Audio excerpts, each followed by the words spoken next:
Miss World မြန်မာခီစာခင်ကကျွန်တော်ရဲ့ video အောက်မှာ comment လာပေးသွားတယ်ပေါ့နော်ထင်မှတ်မထားတဲ့ကိစ္စဆိုပေမဲ့စိတ်ထဲမှာအံ့ဩတာမျိုးလည်းမဖြစ်ဘူးပေါ့နော်ဒါပေမဲ့သူပြောသွားတာလေးကိုကျွန်တော်ကဘယ်လိုပြန်ပြီးတော့မှခွန်းတုံ့ပြန်တင်တယ်လဲပေါ့နော်ကျွန်တော်ဘာပြန်ပြောရမလဲပေါ့ဒီအဖြစ်ပြက်ကကျွန်တော်အတွက်ဒါပြဿနာအိုးကိုဒုံးနဲ့ထိုးတဲ့ပထမဆုံးဖြစ်ပျက်လို့ပြောရမလားဒါမှမဟုတ်ဒုတိယဖြစ်ပျက်လို့ပြောရမလားပေါ့နော်ဒါဘာကြောင့်လဲဆိုတော့2024တုန်းကလည်း Miss Grand ပွဲမှာတုန်းကလည်းကျွန်တော်ပြောခဲ့တဲ့ကပြဿနာတစ်ခါဖြစ်ခဲ့ပြီးပြီပေါ့ဒုတိယဖြစ်ပျက်လို့ပဲဆိုကြပါစို့ပေါ့နော်ဒီကိစ္စအခုဒုတိယကိစ္စဖြစ်ပုံကဒီလိုပေါ့နော် Miss World အလမေပြိုင်ပွဲမှာမြန်မာကိုစားပြုပြီးတော့မှအိန္ဒိယမှာတွားရောက်ရှင်ပြိုင်နေတဲ့ခီစာခင်ကပေါ့နော်မြန်မာပြည်တွင်းကကလေးငယ်တွေကဒါငလျင်တန်နဲ့ပြည်တွင်းစစ်ကြောင့်မလို့အသက်ဆုံးရှုံးခဲ့ရတယ်ဆိုပြီးတော့မှစင်မြင့်ပေါ်မှာသူပြောခဲ့တယ်ပေါ့နော်ငလျင်တန်ကြောင့်အသက်ဆုံးရှုံးတာကမှန်တယ်ဆိုပေမဲ့ကလေးငယ်တွေအဓိကအသက်ဆုံးရှုံးရတဲ့အကြောင်းရင်းကပြည်တွင်းစစ်ကြောင့်မဟုတ်ဘူးကျွန်တော်ဘာကြောင့်အဲ့လိုပြောရလဲပေါ့နော်စစ်ကောင်စီရဲ့တစ်ဖက်သက်လေးချောင်းတိုက်ခိုက်မှုတွေနဲ့ထိုးစစ်ဆင်မှုတွေကြောင့်မလို့ဒီကလေးငယ်တွေကအဓိကအသက်ဆုံးရှုံးရတာပေါ့နော်အဲ့ဒီအတွက်ကြောင့်မလို့ပေါ့ကျွန်တော်ကโอเคမြန်မာကိုစားပြုပြီးတော့မှနိုင်ငံတကာစင်မြင့်ပေါ်မှာတွားရောက်ရှင်ပြိုင်နေတဲ့မြန်မာကိုစားပြုအလှမယ်တွေသည်စစ်ကောင်စီရဲ့ဝါဒဖြန့်ရန်တရားမှာအသုံးချခံဖြစ်နေပြီလားဆိုပြီးတော့မှကျွန်တော်ကမေးခွန်းထုတ်ခဲ့တာနော်အဲ့ဒီဗီဒီယိုအောက်မှာခီစာခင်ကအခုလိုမျိုး comment လာရေးသွားတယ်ပေါ့နော်မြန်မာလိုတစ်မျိုးအင်္ဂလိပ်လိုတစ်မျိုးနှစ်မျိုးလာရေးသွားတယ်ပေါ့နော်သူရဲ့ Miss World intro video နဲ့အဲ့ဒီ head to head challenge မှာဒီသုံးနှုံးသွားတဲ့အင်္ဂလိပ်စကားအင်္ဂလိပ်စာအသုံးနှုံးတွေနဲ့စာလို့ရှိရင်ဒီ comment မှာလာရေးသွားတာကတော်တော်ကြီးကိုကောင်းပါတယ်native speaker တယောက်ကရေးထားသလိုမျိုးအခြေအနေလောက်ထိကိုကောင်းတာပါမြန်မာလိုရေးထားတာလေးကလေတော်တော်လေးကိုပညာသားပါပြီးတော့မှသိမ်မွေ့တယ်ပေါ့နော်ဒါပေမဲ့သူအဲ့လိုရေးထားတဲ့ပုံစံလေးကအားနေပြီးပြောညံ့တဲ့ပုံစံကိုပြတဲ့အနေထားမျိုးတော့မဟုတ်ဘူးပေါ့နော်သူရေးထားတာကတော်တော်ကြီးကိုကောင်းလွန်းလို့တော်လိုက်တာဆိုပြီးတော့မှကျွန်တော်ကိုယ်တိုင်ချီးကျူးမိပါတယ်ဒါလိုမျိုးလောက်ရီကန်ရီစကားပြောနိုင်စွမ်းရည်မျိုးကိုဒါ head to head challenge မှာတော့ကချပြနိုင်ခဲ့မယ်ဆိုလို့ရှိရင်တော်တော်ကောင်းပါပဲဆိုပြီးတော့မှကျွန်တော်တွေးမိတယ်ပေါ့နော်ဒါအခွင့်ကောင်းတစ်ရက်ကိုကျွန်တော်တို့ဆုံးရှုံးခဲ့လေခြင်း what a wasted opportunity ပေါ့နော်ကဲ anyway သူအဲ့လိုမျိုးလာရေးသွားတဲ့အချိန်ဒီမှာ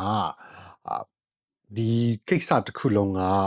ထင်ထားတာထက်ပိုပြီးတော့မှခက်ခဲနဲ့နေသွားပြီပေါ့နော်ပိုပြီးတော့မှတိမ်မွေ့သွားပြီပေါ့အဲ့လေစကကြီးစကကျယ်ပြောမိပြန်ပါပြီလေသူ comment ကိုဖတ်ပြီးတော့မှကျွန်တော်စိတ်ထဲမှာပေါ့နော်ယူဆချက်တွေကလည်းအများကြီးထပ်ပြီးတော့မှပေါ်လာတယ်သူပြောထားတာကိုကျွန်တော်ဘယ်လိုတုံ့ပြန်ရေးရမလဲဆိုတာကိုလည်းကျွန်တော်တွေးမိတယ်ပေါ့နော်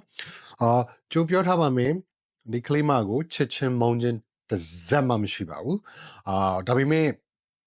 သူရဲ့ comment မှာတရားရေးသဘောလေးကိုလေသူက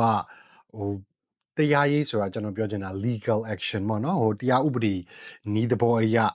သူကနည်းနည်းလေးခပ်ပါပါလေးပုတ်ထားတာလေးရှိတဲ့ခါကျတော့ကျွန်တော်လည်း disclaimer လေးထည့်ရမယ်ပေါ့နော်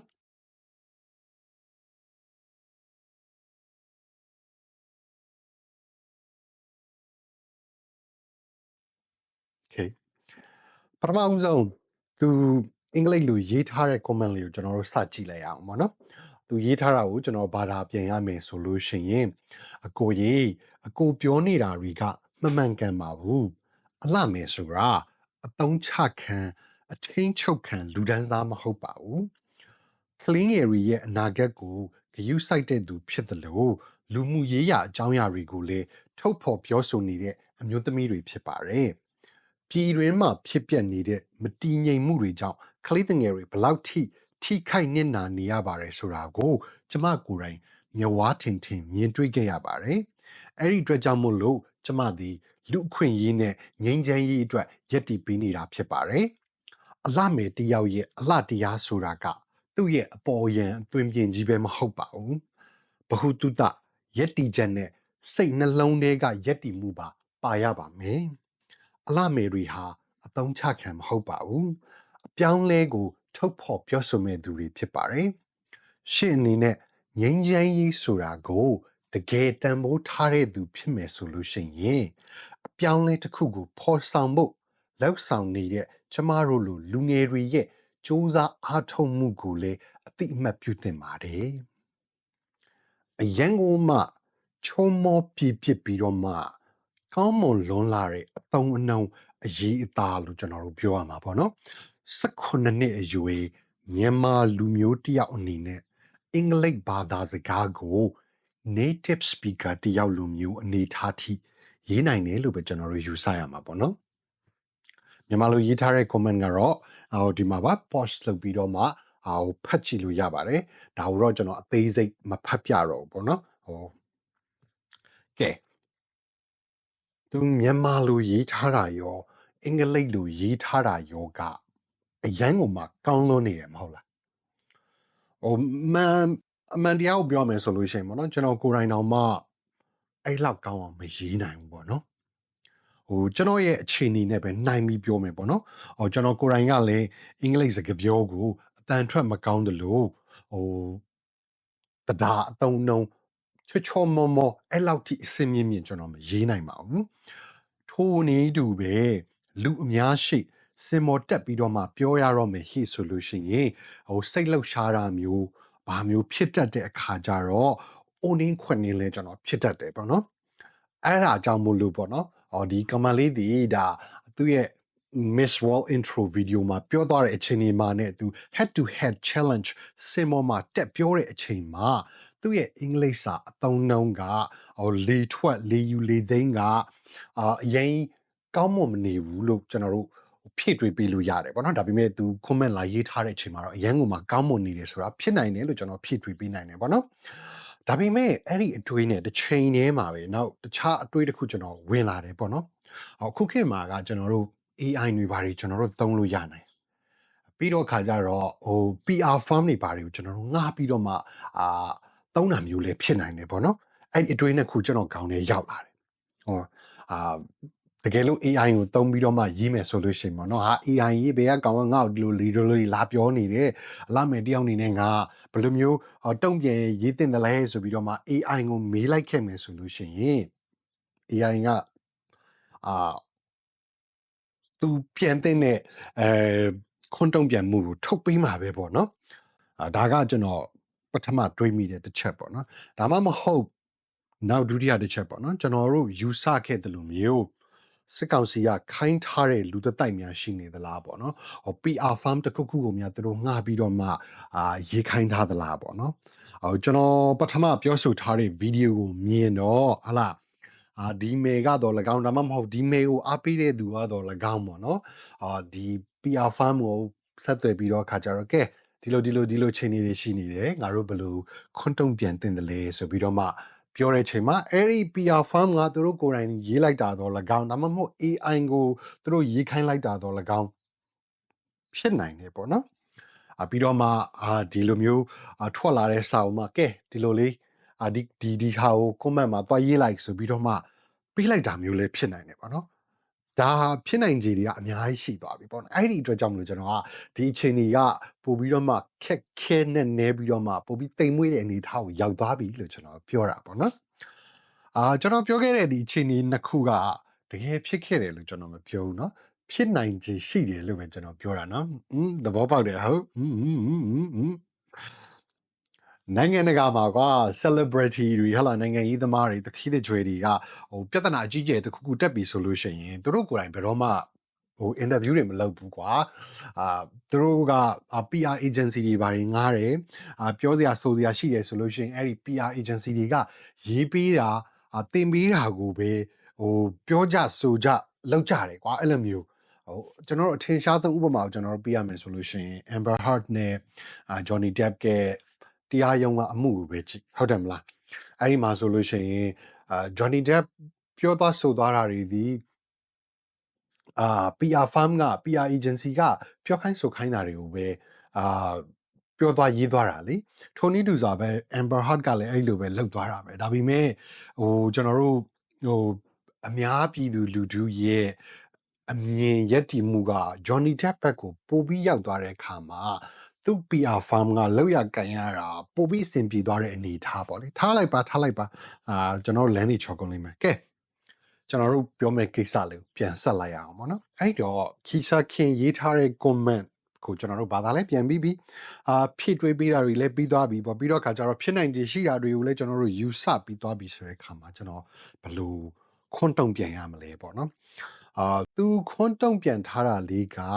AI ကိုတုံးထားတာများဖြစ်နေမလားဆိုပြီးတော့မှကိုကတွေးနေတာဆိုတော့ခါကျတော့ကျွန်တော်အနေနဲ့ပေါ့နော် AI ကိုပြန်သုံးပြီးတော့မှသူခွန်းတုံ့ပြန်ထားတာကိုပြန်ပြီးစမ်းစစ်ခိုင်းလိုက်မယ်ပြန်ပြီးတုံ့ပြန်ခိုင်းလိုက်မယ်ဆိုလို့ရှိရင်ရောဘယ်လိုခြေနေရှိမလဲပေါ့ငချင်းစီနဲ့ငချင်းပြန်ကြော်ကြည့်တာပေါ့နော်အဲ့ဒါနဲ့ကျွန်တော်လဲသူ comment ကိုပေါ့နော် copy ကူးပြီးတော့ခါကျတော့ ChatGPT နဲ့ Google Gemini ကိုပြပြီးတော့ခါကျတော့လေ့လာဆန်းစစ်မှုတွေလုပ်ခိုင်းလိုက်တယ်ပေါ့နော်အဲ့ဒီ AI season AI program နှစ်ခုကနေပြီးတော့မှသူရေးထားတဲ့ comment ကို PR သဘောတရားရှုထောင့်ကနေပြီးတော့မှလေ့လာဆန်းစစ်ပေးတာကတော်တော်ကြီးကိုမှကောင်းပါတယ်သူတို့တုံးထားတဲ့စကားလုံးအသုံးအနှုန်းစာကြောင်းဖွဲ့စည်းပုံနောက်ကရည်ရွယ်ချက်သဘောတရားတွေကိုသူတို့လေ့လာဆန်းစစ်ပြီးတော့မှထောက်ပြသွားတာအရန်ကိုမှကောင်းပါတယ်ကျွန်တော်ထပ်ပြောမယ်နော်ဒီခွဲချမ်းစိတ်ဖြာမှုတွေကိုလောက်တာသုံးသက်တာတွေက Google Gemini နဲ့ ChatGPT နော် AI program နှစ်ခုကျွန်တော်မဟုတ်ကဲစလိုက်အောင် brother that is not true ဆိုပြီးတော့မှစပြီးတော့မှဖွင့်လိုက်တာကပေါ့နော်ဒါသည်တစ်ဖက်သားကိုသူလေးစားမှုကိုပြတာအလေးပေးဆက်ဆံတာဆိုတဲ့သဘောတရားကိုတက်ရောက်စေပါတယ်တဲ့သူ့မှာရန်လိုမှုမရှိပါဘူးဆိုတဲ့သဘောတရားကိုလည်းပြရရောက်တယ်တဲ့ပြီးတော့ဒီစာကြောင်းနဲ့စပြီးဖွင့်လိုက်တဲ့အခါမှာသူ့အနေနဲ့ပေါ့နော်ဝေဖန်ထောက်ပြမှုတွေကိုကြုံရတဲ့အခါမျိုးမှာတောင်မှတုံ့လုံမှုမရှိဘဲနဲ့အေးစေးတည်ငြိမ်စွာတုံ့ပြန်နိုင်တယ်ဆိုတဲ့အခြေအနေကိုပြလိုက်တာပါတဲ့မိုက်တယ်နော်ဒုတိယစာကြောင်းပေါ့နော် A beauty queen is not someone who is used or controlled ဆိုတဲ့နေရာမှာကြတော့ပေါ့ PR သဘောတရားရှုထောင့်ကနေကြည့်မယ်ဆိုလို့ရှိရင်အလှမယ်တယောက်အနေနဲ့သူ့ရဲ့ယက်တီချက်ကိုပြတယ်လို့နဲ့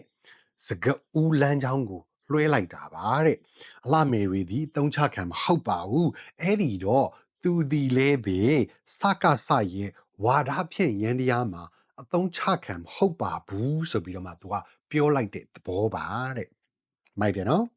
သူတို့ရဲ့ narrative ကိုသူလိုချင်တဲ့လမ်းကြောင်းကိုဆွဲခေါ်သွားတာပေါ့နော်တတိယစာကြောင်း we are women who speak up about social issue blah blah blah blah blah ဆိုတဲ့စာကြောင်းကကြတော့သူ့ကိုသူပေါ့နော်သူဒီလူမှုရေးရာတွေအတွက်ပြောဆိုလှုပ်ရှားသူတယောက်ပါသူဒီတာဝန်ယူမှုရှိတဲ့သူတယောက်ပါဆိုပြီးတော့မှသူ့ကိုသူ position ချလိုက်တယ်ပေါ့နော်သူ့ရဲ့ယက်တီမှုကိုမြင့်တင်လိုက်တဲ့သဘောလို့ကျွန်တော်တို့ပြောလို့ရပါတယ်တဲ့သူဒီမြန်မာပြည်ကကလေးတငယ်တွေရဲ့အရေးကိုလှုပ်ရှားသူဖြစ်ပါတယ်ပေါ့လေနော်အဲ့လိုမျိုးပြောလိုက်တဲ့အခါမှာကြတော့ကျွန်တော်တို့သူပြောဆိုလှုပ်ရှားတာတွေကိုထောက်ပြဝေဖန်နေတဲ့တစ်ဖက်သားပေါ့နော်အထူးသဖြင့်ကျွန်တော်ပေါ့နော်ကျွန်တော်အနေနဲ့သူလုံနေပြောနေတာတွေကိုဝေဖန်ထောက်ပြဖို့ရပို့ပြီးတော့မှခက်ခဲသွားအောင်အကွက်ချလိုက်တဲ့သဘောပါတဲ့နောက်စာကြောင်းပေါ့နော်I have personally witnessed how children are suffering blah blah blah blah ဆိုတဲ့စာကြောင်းကကြတော့သူဒီဖြစ်ပျက်ဆိုးတွေကိုမျက်ဝါးထင်ကြုံတွေ့ခဲ့ရသူပါဆိုပြီးတော့မှဟာလားသူကိုသူနေရာချတတ်မှတ်လိုက်တဲ့အခါမှာဒီ comment ကိုဖတ်တဲ့သူမှာသူပြောနေဆိုနေတာတွေဒီယုံကြည်လို့ရပါတယ်ဆိုတဲ့ပုံစံကိုရောက်သွားစေတယ်ပေါ့နော်ပြီးတော့နောက်စာကြောင်းတစ်ကြောင်းပေါ့နော် The beauty queen is not just about appearance blah blah blah blah blah ဆိုတဲ့စာကြောင်းကကြတော့သူဒီအလှမယ်ဆိုတဲ့သူတွေရဲ့ဂုံနဲ့ကိုကျင့်တရားကိုတဆင့်မြင့်လိုက်တဲ့အနေအထားပေါ့နော် moral high ground ယူလိုက်တဲ့အနေအထားလို့ဆိုရမယ်တဲ့အလှမယ်တွေဒီအလှပတစ်ခုပဲမဟုတ်ဘဲနဲ့ညံညံသွေးနဲ့အဖက်ဖက်မှာပါပြည့်စုံတဲ့သူတွေပါဆိုပြီးတော့မှသူကအဲ့သဘောတရားကိုဖန်လိုက်တာပေါ့နော်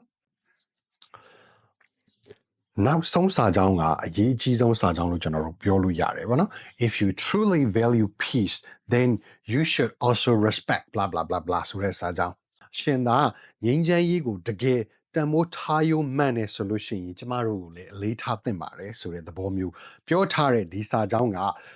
တစ်ဖက်လူကိုဗောနော်သူတို့ပြင်ကျွန်တော်ကိုချီပြီးတုပ်ပြီးပြောတဲ့စကားမျိုးလို့ယူဆလို့ရပါတယ်တဲ့တကယ်လို့သာကျွန်တော်ကသူပြောနေတာသူလုပ်နေတာကိုသဘောမတူဘူးဆက်ပြီးတော့မှဝေဖန်တိုက်ခိုက်နေမယ်ဆိုလို့ရှိရင်ကျွန်တော်ဒီငိမ့်ချမ်းရေးကိုလိုလားသူမဟုတ်ဖ ೇನೆ သူ့ကိုတစ်ဖက်သက်တိုက်ခိုက်နေပါတယ်ဆိုတဲ့ပုံစံမျိုးရောက်သွားအောင်အဲ့ဒီစကလုံးကထောင်ချောက်ဆင်ထားတဲ့သဘောပေါ့နော်ဟိုတကယ်ကို power move ပေါ့ကွာသူဒီငိမ့်ချမ်းရေးအတွက်ကလေးတငယ်ရေးအတွက်လုံနေတဲ့သူဖြစ်တယ်ဆိုတာကိုပြောရင်းနဲ့တစ်ဖက်သားပေါ့နော်ကျွန်တော်ကိုဓာတ်ရိုက်တိုက်ခိုက်တာမျိုးမလုပ်ဖ ೇನೆ ကြောင်ပိတ်လိုက်တဲ့စကလုံးအတုံးအနှုံးပါတဲ့အရန်ကိုမှပညာသားပါတဲ့စကလုံးအတုံးနှုံးနေပေါ့နော် okay အင်္ဂလိပ်လိုရေးထားတာကိုကျွန်တော်တို့လေ့လာဆန်းစစ်လို့ပြီးသွားပြီဆိုတဲ့အခါမှာကျွန်တော်တို့ဒီမြန်မာလိုရေးထားတဲ့အပိုင်းကို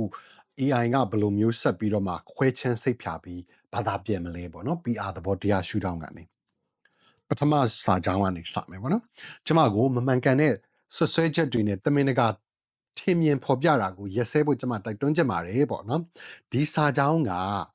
သူ့ကိုပြောဆိုတဲ့သူကျွန်တော်ကိုထိတ်တိုက်ရင်ဆိုင်တာမျိုးမဟုတ်တဲ့ view ဟာကိုသူတို့သုံးထားတာပေါ့နော်သူ့ကိုသူတိတ်ခါချခံရတဲ့သားကောင်တစားကန်တယောက်အနေနဲ့တတ်မှတ်လိုက်ပြီးတဲ့အခါမှာလူအများစီကနေပြီးတော့မှကိုချင်းစာစိတ်ကိုအရယူလိုက်တဲ့သဘောပေါ့နော်အဲ့လိုမျိုးအလှမဲ့တူအနေနဲ့ကျမအလုပ်တွေဟာလူမှုရေးရာအတွက်တန်ဖိုးရှိတဲ့ရည်ရွယ်ချက်တွေအတွက်ပါတဲ့ဒီစာကြောင်းကကြတော့အင်္ဂလိပ်ဘာသာနဲ့ပြောထားပြီးသားဟာနဲ့အတူတူပဲမို့လို့ကျွန်တော်ဘာမှထပ်ပြီးတော့မှဖြည့်မပြောတော့ဘူးเนาะအရင်တော့ကအင်္ဂလိပ်ဘာသာနဲ့ analysis လုပ်ထားတဲ့ဟာထဲမှာပါသွားပြီနော်ဒီနေရာမှာသူဘာလို့ဆိုလို့ချင်တယ်လဲမသိဘူးပေါ့နော်တတိယစာကြောင်းကကြတော့စလုံးပေါင်းကမှားနေတာလားဒါမှမဟုတ်အင်္ဂလိပ်ကနေဗမာလိုဓာတ်ရိုက်ဘာသာပြန်လိုက်လို့တစ်မျိုးဖြစ်သွားသလားတော့မပြောတတ်ဘူးပေါ့နော်ဒီမှာတတိယစာကြောင်းမှာသူဘာရေးထားလဲဆိုတော့ခါကြတော့ကျမဘဝကိုဂုံတိတ်ခါနဲ့ညံ့ညံ့ကောင်းကောင်းအသုံးချဖို့ကြိုးစားနေပါတယ်တဲ့သူပြောချင်တာဂုံတိတ်ခါနဲ့ကောင်းကောင်းမွန်မွန်အသုံးချဖို့ကြိုးစားနေပါတယ်လို့ပြောချင်တာလားဘာလားတော့မသိဘူးဒါပေမဲ့စလုံးပေါင်းမှားနေတယ်ထားလိုက်တော့သူဆိုလိုချင်တဲ့သဘောကသူ့ကိုယ်သူအကျင့်စာရိတ္တရှိတဲ့သူတာဝန်ယူမှုရှိတဲ့သူအဖြစ်သတ်မှတ်လိုက်တဲ့သဘောပါတဲ့အဲ့ဒီအတွက်ကြောင့်မို့လို့သူပြောတာတွေဒီအမှန်တွေပါသူ့ကိုယုံကြည်လို့ရပါတယ်ဆိုတဲ့သဘောတက်ရောက်ပါတယ်တဲ့ဒါက PR ရှုထောင့်ကနေသူဖန်လိုက်တဲ့သဘောပေါ့နော်တကယ်တမ်းတန်ဖိုးရှိတဲ့အမြင်ဆိုလို့ရှိရင်တစ်ဖက်သက်အကြောင်းအရာမဟုတ်ဘဲနားထောင်တတ်တဲ့စိတ်နဲ့ပြောတဲ့တယ်လို့ယုံပါတယ်တဲ့ဒီစာကြောင်းကကြတော့တစ်ဖက်သားရဲ့ကိုကျင့်တရားရက်တီချက်ကိုစိန်ခေါ်လိုက်တဲ့သဘောတက်ရောက်တယ်ပေါ့နော်ပြီးတော့ခါကြတော့ကိုချင်းစာနာစိတ်ရှိလားမရှိလားဆိုတာကိုမြားခေါ်လိုက်တဲ့သဘောတက်ရောက်တဲ့အသုံးမနှုံးပါတဲ့ဒီစာကြောင်းကိုကျွန်တော်တို့ဓာတ်ရိုက်အဓိပ္ပာယ်ဖွင့်ရမယ်ဆိုလို့ရှိရင်ပေါ့နော်သူ့နောက်ွယ်ကသဘောတရားကိုပြောရမယ်ဆိုလို့ရှိရင်ပေါ့ကွာ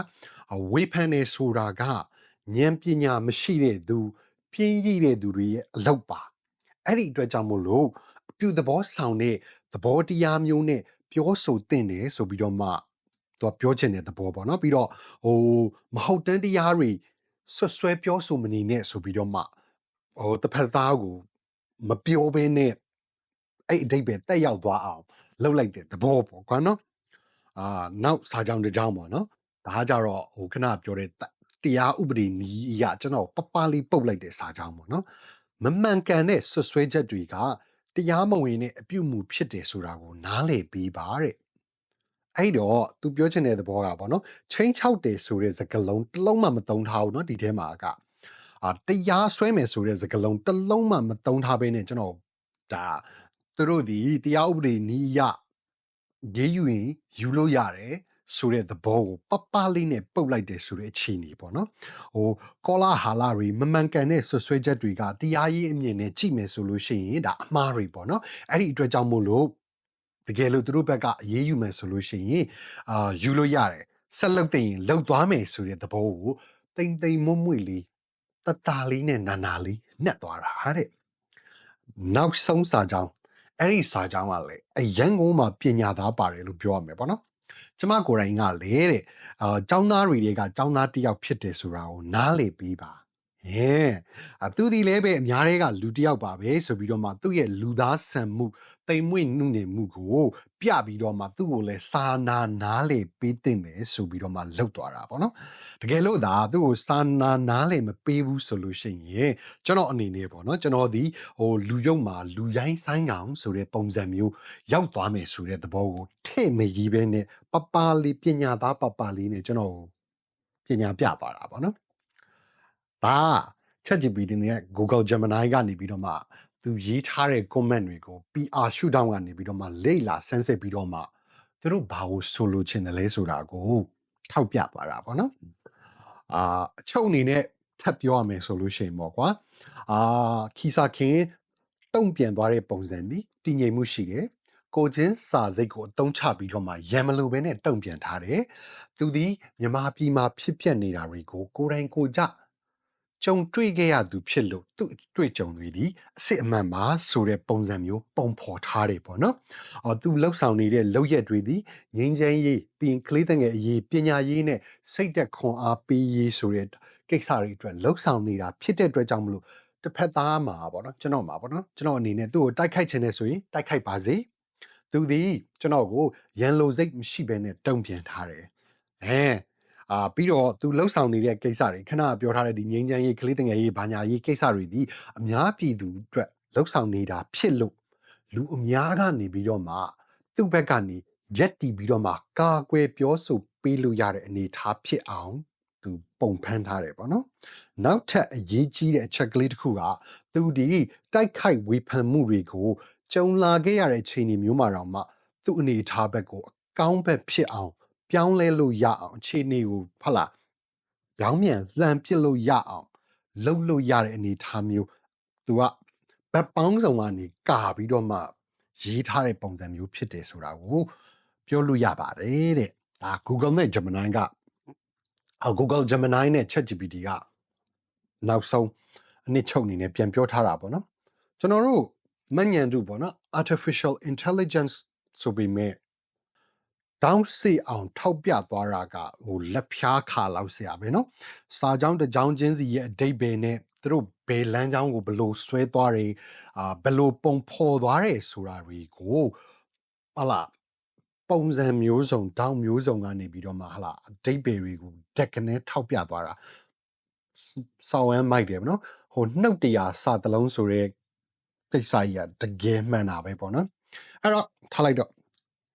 သူရေးထားတာတွေကိုဘာသာပြန်ပြီးသွားပြီပေါ့PR ရှူတောင်းကနေလေ့လာဆန်းစစ်မှုတွေလုပ်ပြီးသွားပြီအဲ့ဒီတော့ကျွန်တော်ဘာလုပ်ရမလဲပေါ့နော်ခွန်တုံပြန်ရမလားငြိမ်နေရမလားပေါ့ဝေခွဲမရပါလားပေါ့နော်နောက်ထခဏတော့ကျွန်တော် AI ကိုခိုင်းလိုက်တဲ့အထဲမှာဒီဟာကိုဘယ်လိုခွန်တုံပြန်ရမလဲဆိုပြီးတော့မှကျွန်တော်ခိုင်းထားပြီးသားဆိုတော့ခါကြတော့သူတို့တွေကလည်းတုံ့ပြန်မှုတွေတစ်ခုချင်းစီရေးပေးတယ်ပေါ့နော်Google Gemini ကတစ်ခုရေးပေးတယ် ChatGPT ကတစ်ခုရေးပေးတယ်အဲ့တော့ Google Gemini ကရေးပေးထားတာနဲ့စပြောမယ်နော် Kisaken Official ရဲ့တုံ့ပြန်မှုကိုကျေးဇူးတင်ပါတယ်အမျိုးသမီးတွေဟာပြောင်းလဲမှုအတွက်အတန်ဖြစ်တဲ့နေဆိုတာကိုကျွန်တော်သဘောတူပေမဲ့စင်မော်မာယောဒီ comment မှာပါတင်ပြခဲ့တဲ့ message ကမြန်မာကလေးငယ်တွေရဲ့ဆင်းရဲဒုက္ခနဲ့ပတ်သက်တဲ့အမှန်တရားရဲ့အရေးကြီးတဲ့အစိတ်ပိုင်းတစ်ခုကိုလွဲချော်နေပုံရပါတယ်တဲ့ကလေးငယ်အများပြားဟာတာမန်ပြည်တွင်းစစ်ဒါမှမဟုတ်ငလျင်ကြောင့်မို့လို့အသက်ဆုံးရှုံးခဲ့ရတာမဟုတ်ဘဲစစ်ကောင်စီရဲ့တစ်ဖက်သက်တိုက်ခိုက်မှုတွေနဲ့လေကြောင်းတိုက်ခိုက်မှုတွေကြောင့်အသက်ဆုံးရှုံးခဲ့ရပြီးတော့မှအခွင့်အလမ်းတွေဆုံးရှုံးခဲ့ရတယ်ဆိုတာအတိမတ်ပြုဖို့အရေးကြီးပါတယ်။ကြမ်းတမ်းတဲ့အဖြစ်မှန်ကိုတကားရီလောင်းဖုံးကွယ်ပြောဆိုခြင်းဟာတကယ်ဒုက္ခရောက်ခံစားခဲ့ရတဲ့သားကောင်တွေအတွက်ကောင်းတဲ့အခြေအနေမဟုတ်ပါဘူးတဲ့။ဒါအပြင်ဒီရေးသားထားတဲ့မှတ်ချက်ရဲ့ပြည်ပြစ်မှုနဲ့တရားအသုံးအနှုန်းမှန်ကန်မှုကကျွန်တော်တို့တွေတွေ့မြင်ခဲ့ရတဲ့ ပြောဆိုတင်ပြပုံနဲ့တိတိတသာကွာခြားနေပါတယ်သူပြောချင်တာကဒီ head to head challenge နဲ့ intro ဗီဒီယိုမှာတုံးသွားတဲ့သုံးနှုန်းတွေနဲ့ဒီ comment ပေါ်ကသုံးနှုန်းကွာခြားပုံကိုသူထောက်ပြသွားတာပေါ့နော်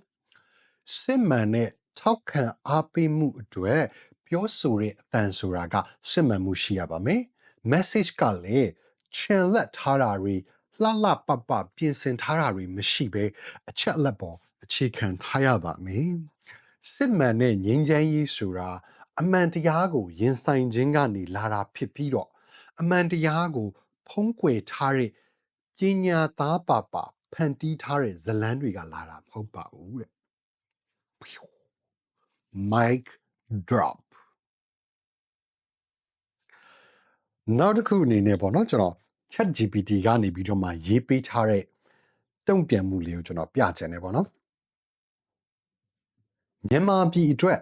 တင့်အတန်ကိုအသုံးပြုတာကအရေးကြီးပါတယ်ဒါပေမဲ့တာဝန်ယူမှုနဲ့လည်းအတူရှင်တွဲရပါမယ်ပြည်တွင်းစစ်ကြောင့်ကလေးငယ်တွေရတယ်လို့ပြောဆိုခြင်းဟာအန္တရာယ်ရှိစွာလွဲမှားစေပါတယ်ဒီကလေးတွေဟာဒန်းတူနှစ်ဖက်ပြစ်ခတ်မှုကြားမှာကြီးစံထိမှန်အသက်ဆုံးရှုံးခဲ့ရတာမဟုတ်ပါဘူးသူတို့ဟာစစ်ကောင်စီရဲ့ပြစ်မှတ်ထားလေကြောင်းတိုက်ခိုက်မှုတွေနဲ့ထိုးစစ်မှုတွေကြောင့်မလို့အသက်ဆုံးရှုံးခဲ့ရတာပါပြည်ရင်းစစ်လိုမျိုးစကလုံးတွေကအမှန်တရားကိုလျော့ပေါ့စေပြီးတော့မှဘသူကတာဝန်ရှိရဆိုတာကိုဝေဝါးစေပါတယ်ဒီအတွက်နောက်ပိုင်းမှာအကျိုးဆက်တွေရှိလာပါလိမ့်မယ်လူထုကိုစားပြောတော့မယ်ဆိုလို့ရှိရင်အထူးသဖြင့်ပြည်သူအရေးကိုဆောင်ရွက်နေသူတူအနေနဲ့အ ਨੇ ဆုံးလှုပ်ဆောင်နိုင်တာကတော့အမှန်တရားကိုပြောဆိုဖို့ပါပဲတက်ကြွလှုပ်ရှားမှုဆိုတာအစွမ်းထက်တဲ့စာသားတစ်ခုကိုဖတ်ပြယုံတတ်မဟုတ်ပါဘူးအစင်မပြေတဲ့အခြေအနေတွေမှာတောင်မှအချက်အလက်တွေနောက်မှာရက်တီဖို့ပါပဲ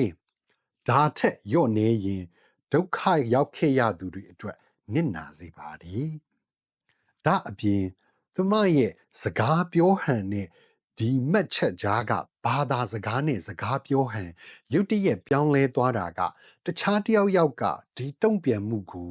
ရေးပြီးခဲ့တယ်ဆိုတာကိုသိတာထင်ရှားစေပါတယ်တခြားသူတွေကတင့်အတွက်ရေးသားပေးတယ်ဆိုလို့ရှိရင်တောင်မှသူတို့ရေးတာတွေဟာရေရောထားတဲ့ version မဟုတ်ပေအမှန်တရားကိုထင်ဟပ်နေကြောင်းအ ਨੇ ဆုံးတော့သိကြပါစေ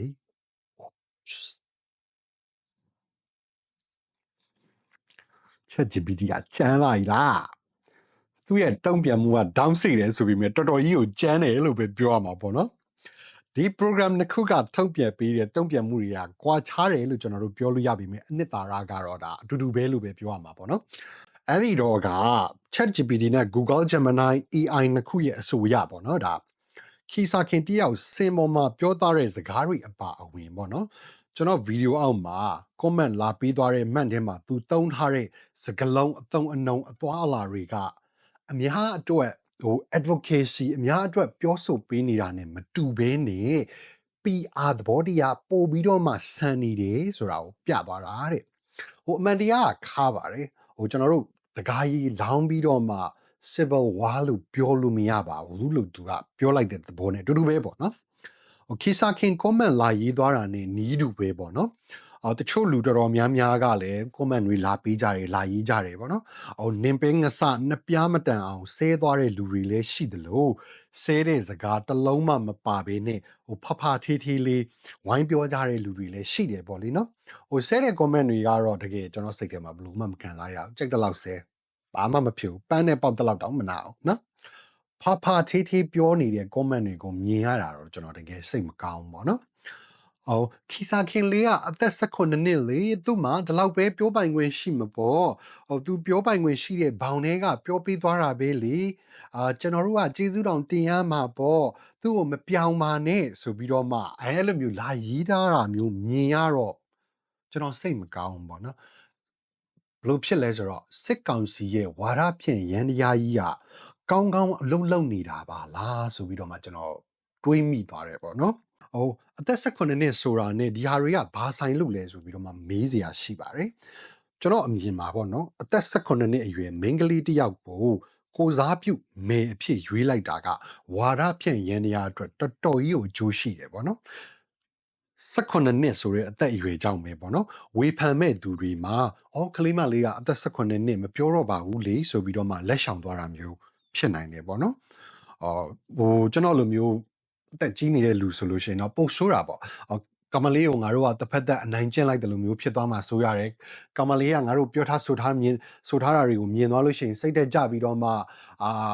ခံစားသွားရမယ်သူ့ဘဝအညွန့်တုံးပါပြီဆိုပြီးတော့မှခံစားသွားရမယ်ဆိုပြီးတော့မှထဲ့ပြီးဖြည့်တွေးပြီးတဲ့ခံစားချက်တွေကြောင့်မလို့မပြောဘဲနဲ့လက်ဆောင်သွားတာမျိုးတွေကအများကြီးဖြစ်နိုင်တယ်ပေါ့နော်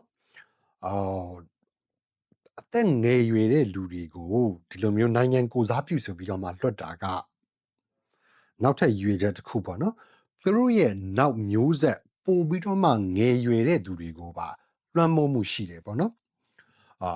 ထားပါတော့ဟာလာအသက်8 9 10 11 12ဒီကလေးတွေကဒီလိုမျိုးမဲတယောက်ကသွားပြိုင်တာကိုမြင်ပြီးကြည့်ပြီးတော့ခါကြတော့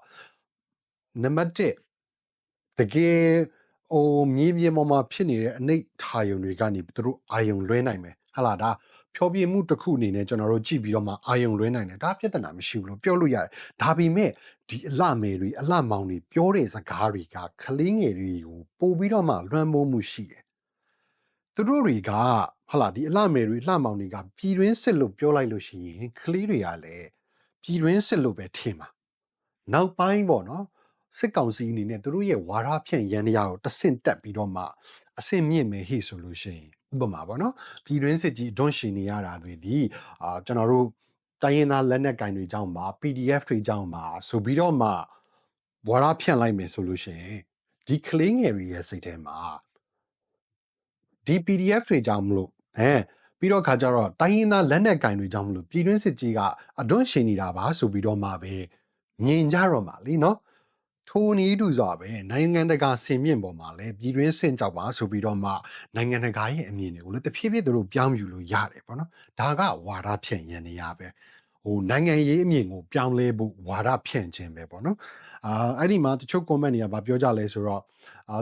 ခီစာခင်ဒီအသက်18နှစ်မို့လို့နိုင်ငံရေးကိုမသိတာမို့လို့နားလေခွင့်လို့ပေးလိုက်ပါဆိုပြီးတော့မှလာရေးကြတယ်ပေါ့နော်နိုင်ငံရေးကိုမသိတာကသိအောင်လုပ်ရမယ်တာဝန်သူ့မှာရှိတယ်သူတစ်ဖြစ်နိုင်ငံကိုစားပြုပြီးတော့မှသွားပြိုင်ပြီဆိုလို့ရှိရင်နိုင်ငံရေးဆိုတာကိုသိအောင်လုပ်ရတော့မှာပဲဟုတ်လား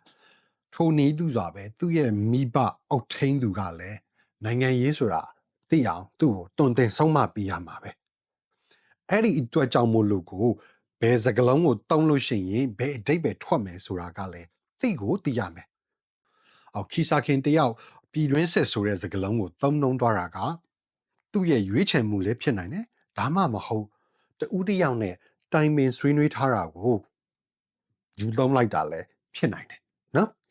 ကလေးမလေးမှာကလေးတွေအတွက်တကယ်လှုပ်ပေးခြင်းတဲ့ဇေဒနာတကယ်ရှိနေတာလည်းဖြစ်ကောင်းဖြစ်နိုင်ပါတယ်ဒါပေမဲ့အဲ့ဒီစေဒနာစိတ်ကြောင့်လေးပဲသူဒီအတုံးချခံလိုက်ရတာမျိုးလည်းဖြစ်နိုင်ခြင်းရှိပါတယ်သူတော်မှသူ့ကိုယ်သူအတုံးချခံဖြစ်နေပါတယ်ဆိုတာမသိလိုက်ရဘဲနဲ့အတုံးချခံလိုက်ရတာမျိုးလုံးဝကြီးဖြစ်နိုင်တယ်နော်ခီစာခင်ပြောသွားတဲ့အထဲမှာလမယ်ရီဒီထိန်းချုပ်ခံတုံးချခံမဟုတ်ဘူးဆိုတာကိုကျွန်တော်တိုင်းတာတစ်ခုထိလုံးဝသဘောမတူအပြည့်အဝသဘောမတူဘူးပေါ့နော်မြန်မာအလှမယ်လောကတယ်မကပဲねပေါ့နော်နိုင်ငံတကာအလှမယ်လောကကိုပါကျွန်တော်ဒုံနဲ့ထိုးဖို့ကျွန်တော်ကြံနေတာပါဥပမာလေးကျွန်တော်ပေးချင်တယ်ပေါ့နော်မနစ်ကရောတနစ်ကရော Miss Grand International ပြိုင်ပွဲမှာဟာလားပြိုင်ပွဲကာလမှာရောပွဲပြီးသွားတဲ့နောက်ပိုင်းမှာပါဟာလားဒီလှမယ်တွေကဘာလုပ်ရလဲ live sale မလုပ်ရဘူးလားလုပ်ရတယ်လေပုံမှန်အချိန်တွေမှာဆိုလို့ရှိရင်တို့တွေလှုပ်ချင်မှာမလားဒါပေမဲ့ဒီအလားမယ်ပြိုင်ပွဲကိုလာပြိုင်တဲ့အတွက်ကြောင့်မလို့စာချုပ်ထဲမှာစီးငင်းစည်းကမ်းတစ်ခုနေရှိနေတဲ့အတွက်ကြောင့်မလို့လုတ်ပြရတာပဲလုတ်ပေးရတာပဲဟုတ်လားပြီးခဲ့တဲ့နှစ်တုန်းက Miss Grand မြန်မာပွဲအပြီး Miss Grand International ပွဲမပြိုင်ရသေးခင်မှာတဲတဲကအမျိုးသမီးကိုချင်းစေးကို live sale ရောင်းခဲ့လို့တော့မှကျွန်တော်တဲတဲကိုပြောခဲ့သေးတယ်နော်သူတို့ရောင်းတာတွေကတရားမဝင်တာတွေမဟုတ်လို့ ဘာမှမဖြစ်ဘူးလို့ပြောလို့ရပြီမဲ့ဒီအချက်တစ်ခုကိုကြည့်လို့ရှိရင်တော့မှာပေါ့နော်အလှမယ်တွေဒီအထင်းချုပ်ခံအသုံးချခံမဟုတ်ဘူးဆိုတဲ့စကားကိုကျွန်တော်တို့ပြန်ပြီးတော့မှမေးခွန်းထုတ်ဆွေရဖြစ်လာပြီပြီးတော့လောလောလတ်လတ်ဖြစ်သွားတာပေါ့နော် Miss Grand International 2024 title ဆုကိုရသွားတဲ့အိန္ဒိယအလှမယ် Rachel Gupta သူဘယ်လိုမျိုးဆက်ဆံခံခဲ့ရလဲ Miss Grand International အဖွဲ့အစည်းကသူ့ကိုဘယ်လိုမျိုးဆက်ဆံခဲ့လဲအစောပိုင်းကာလမှာဘာမှမပြောဘဲနဲ့အခုကြမှာထုတ်ပြလိုက်ရတဲ့ကောင်မလေးရဲ့သဘောတရားအခြေအနေရောဘာကြောင့်လဲသူဒီအဲ့ဒီခုနလတာကာလမှာထိန်းချုပ်ခံနေရခဲ့လို့လေနောက်ဆုံးသူလုံးဝမခံစားနိုင်တော့တဲ့အခြေအနေကြမှာဖွင့်ပြလိုက်ရတဲ့အနေအထားကိုရောက်သွားတာမဟုတ်ဘူးလား right ဒီထက်ပိုကောင်းတဲ့ဥပမာတစ်ခုကိုကျွန်တော်တို့ပြမယ်ဆိုလို့ရှိရင် Miss Universe Philippines 2024ပွဲတုန်းက main sponsor ကဖိလစ်ပိုင်အခြေစိုက်လောင်ကစား website Bingo Plus အဲ့ဒီ website ကိုဖြောပြရေး website တစ်ခုအနေနဲ့ပဲကြီးညာခဲ့ပြီးမြဲတကယ်တမ်းမှာကအဲ့ဒီ website မှာပေါ့နော်ဟို slot game အပါအဝင်တခြားလောင်ကစား game တွေအများအပြားဆော့လို့ရတယ် Miss Universe Philippines 2024ပြိုင်ပွဲဝင်တွေကအဲ့ဒီလောင်ကစား website ကိုပုံမှန်ချင်းဒီမှာဆိုကြီးညာပေးခြင်းပါမလားနော်သူတို့မကြီးညာပေးခြင်းသည့်တိုင်အောင်အဲ့ဒီအဖွဲ့အစည်းကဒီ Miss Universe Philippines 2024ရဲ့ main sponsor ဖြစ်နေတဲ့အတွက်ကြောင့်မို့လို့ဓာတ်ရိုက်မဟုတ်တာတော့မှသူတို့တွေ့ဝိုက်တဲ့သဘောတရားအနေနဲ့သူတို့တွေ promote လုပ်ပြီးခဲ့ရတဲ့အခြေအနေကိုသူတို့ရောက်ခဲ့တယ်အဲ့ဒီတော့အသုံးချခံအထင်းချုပ်ခံမဟုတ်ဆိုတဲ့စကားကဟိုအဖွဲ့အစည်းနဲ့ဒီ sponsor ကြားမှာရှိထားတဲ့စာချုပ်စာတမ်းနဲ့ရှင်လိုက်လို့ရှိရင်ပျောက်သွားတာလို့ပဲကျွန်တော်တို့ပြောရမှာပေါ့နော်အကောင်းဆုံးဥပမာကိုပေးရမယ်ဆိုလို့ရှိရင်ပေါ့နော်2018ခုနှစ်က Miss Grand မြန်မာရွှေအိမ်စီ2019 Miss Grand ပွဲတုန်းကသူ့ရဲ့ Stop the War in Violence ဗီဒီယိုထဲမှာရခိုင်ပြည်နယ်မှာဒုက္ခရောက်နေတာတွေဒီ ARSA အဖွဲ့ဝင်တွေရဲ့လက်ချက်ပါဆိုပြီးတော့မှသူပြောခဲ့တာသူ့ရဲ့ဗီဒီယိုထဲမှာအဲ့ဒီတုန်းကလည်းရွှေအိမ်စီက18နှစ်ပဲရှိသေးတာပေါ့နော်ရခိုင်အရေးကိုရေးရေးဝန်းဝန်းထုတ်ဖော်ပြောရေးတယ်ဆိုပြီးတော့မှအားပေးခဲ့ကြတာဝဝက်ခွဲပဲတကယ်လဲဝဝက်ခွဲပါတယ်ရွှေအိမ်စီနောက်မှာဘယ်သူရှိလဲဆိုတာမြန်မာပြည်သူပြည်သားတွေမှတ်မိကြမယ်လို့ထင်ပါတယ်နော်။ဟို2018ခုနှစ်မှာတော့ကရခိုင်အရေးအတွက်ဆိုပြီးတော့မှရဲတောက်ပြောဆိုရဲခဲ့တဲ့သူလေးက2019လား2020လားMiss Supranational ပွဲမှာကြတော့ကျမအသက်က20ပဲရှိပါသေးတယ်ငယ်သေးတာမို့အနာဂတ်မှာဘာလုပ်ရမလဲဆိုတာမစင်းစားရသေးပါဘူးဆိုပြီးတော့မှဖြစ်သွားပါလေရောဒီနှစ်3နှစ်ကာလအတွင်းမှာရခိုင်အရေးပြောရဲတဲ့ကောင်မလေးကဘယ်လိုလုပ်သူ့အနာဂတ်အရေးကြတော့မသိတော့ပါဘူးဆိုပြီးတော့မှဖြစ်သွားရလဲပြောင်းပြန်လန်လိုက်တယ်လို့ပဲเนาะဟို2019တော့ကသူပြောခဲ့တဲ့စကားတွေကတယောက်ယောက်ကပြောခိုင်းလို့များတယောက်ယောက်ကရေးပေးထားတာကိုသူပြောခဲ့ရများပြောခဲ့ရတာမို့လို့လားဆိုပြီးတော့မှတွေးချင်စရာဖြစ်သွားတယ်เนาะအဲ့တော့အခုအချိန်နေမှာပေါ့နော်2019တော့ကရခိုင်ရေးအတွက်ရဲတောက်ပြောခဲ့တဲ့ရွှေအိမ်စီကဒီ2021နောက်ပိုင်းမှာဘာလုပ်နေလဲဘာဖြစ်နေလဲပေါ့နော်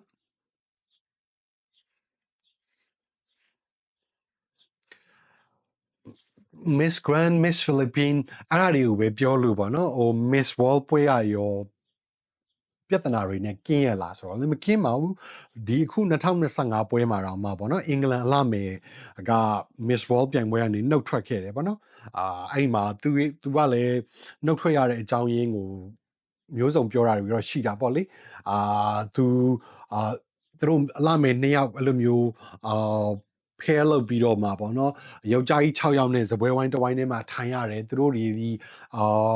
make up လိမ့်ထားပြီးတော့မှတဏီကုံဟာလာခေါင်းတွေ wood ဆင်ထားပြီးတော့မှနေရတယ်ပေါ့ကွယ်အဲ့လိုမျိုးဒီယောက်ျားတွေအတွက်သူတို့မှာ performance monkey တွေလိုပဲဖြစ်နေတယ်ပေါ့နော်ငါဒီယိုလာတာကဟိုအပြောင်းလဲတစ်ခုကိုဖော်ဆောင်ဖို့လူအများအတွက်ပြောဆိုဆွေးနွေးဖို့ပေါ့နော်ဒါပေမဲ့ဒီပြိုင်ပွဲမှာလာပြိုင်ရတဲ့ကာလအတွင်းမှာငါဒီပြည်သားတယောက်လိုမျိုးခံစားနေရတယ်အများအသုံးချခံပြောတော့ဆက်ဖြစ်နေရပါတယ်ဆိုပြီးတော့မှပြောခဲ့တာပေါ့နော်ဒါကဒီကမလေးပြောခဲ့တဲ့စကားပေါ့အဲ့ဒီမှာဒီမေဂါဘာ2025ပွဲကိုကျင်းပနေတဲ့ပြည်နယ်ကတာဝန်ရှိတဲ့သူတွေနဲ့အိန္ဒိယကသတင်းစာတိုက်တစ်ခုနဲ့ မေးဖြေလောက်တော့ခါကြတော့လေဟောသူတို့ဘက်ကလည်းစကားသံတစ်မျိုးထွက်လာတာပဲပေါ့နော်အဲ့ဒီအဖြစ်ပြက်ကမဖြစ်ခဲ့တာမဟုတ်ဘူးဒါပေမဲ့တရက်ပဲဖြစ်ပျက်ခဲ့တာပေါ့နော်တကယ်လို့တခြားအလားမယ်တွေကလည်းသူ့လိုမျိုးပဲပျော်တော်ဆက်လို့သဘောထားခံရတယ်ဆိုလို့ရှိရင်ဟလာသူတို့ကငါတို့တွေကအတုံးချနေရလို့ခံစားရတယ်ဆိုလို့ရှိရင်သူတို့ကဘာကြောင့်မပြောရသလဲပေါ့ဘာကြောင့်မလို့ဒီအင်္ဂလန်အလှမယ်တယောက်ကပဲပြောဆိုနေရတယ်လဲပေါ့နော်အင်္ဂလန်အလှမယ်ကပြောဆိုသွားတာဒီဒါအိန္ဒိယနိုင်ငံရဲ့ဂုဏ်သိက္ခာကိုချကျင်တာမျိုးကြောင့်လည်းဖြစ်နိုင်ပါတယ်ဆိုပြီးတော့မှအဲ့ဒီလူကပြောသွားတာလည်းရှိတယ်ပေါ့လေနော်